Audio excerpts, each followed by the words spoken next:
సుమన్ టీవీలో మీ personal and business promotions కోసం కింది నెంబర్కి కాంటాక్ట్ చేయండి. తీవ్ర తుఫాన్తో ఆంధ్ర అల్లకల్లోలమవుతుంటే మరో ప్రమాదం ముప్పు ఉందనే హెచ్చరిక ఆందోళనకు గురి చేస్తోంది.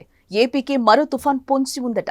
ఇప్పటికే భారీ వర్షాలతో రెండు తెలుగు రాష్ట్రాల్లోనూ జనజీవనం అస్తవ్యస్తమైంది. ప్రాణ నష్టం సంభవించింది.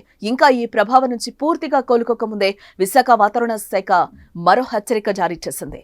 ఈ నెల 6-7 తేదీల్లో ఉత్తర బంగాళాఖాతంలో మరో అల్పపీడనం ఏర్పడే సూచనలున్నాయని విశాఖ తుఫాన్ హెచ్చరికల కేంద్రం అధికారులు అంచనా వేస్తున్నారు. దీంతో మరోసారి టెన్షన్ స్టార్ట్ అయింది. భారీ వర్షాల నుంచి తేరుకోకముందే మరో హెచ్చరిక జారీ అయింది.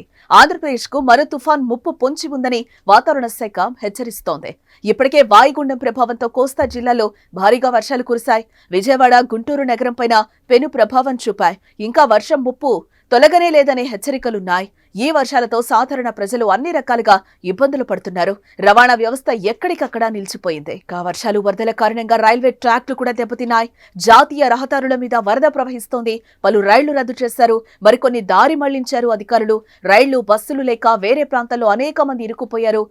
ఇలాంటి సమయంలో ఈ నెల 6-7 తేదీలో మరోవైపు మరో తుఫాన్ ముప్పు ఉందని వాతావరణ శాఖ ప్రకటించడంతో ప్రజలు వణికిపోతున్నారు. ఈ నెల 6-7 తేదీలో బంగాళాఖాతంలో మరో అల్పపీడనం ఏర్పడే అవకాశం ఉందని విశాఖ వాతావరణ కేంద్రం అంచనా వేస్తోంది. అది తుఫానుగా బలపడి ఉత్తరాంధ్ర, ఒడిశా మధ్య తీరం దాటుతుందని అధికారులు అంచనా వేశారు.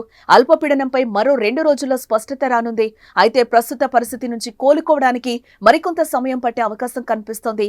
రైళ్ల పునరుద్ధరణపైన రేపు అధికారికంగా వెల్లడిస్తామని అధికారులు చెప్తున్నారు. హైదరాబాద్, విజయవాడ మధ్య రాకపోకలు పూర్తిగా నిలిచిపోయాయి.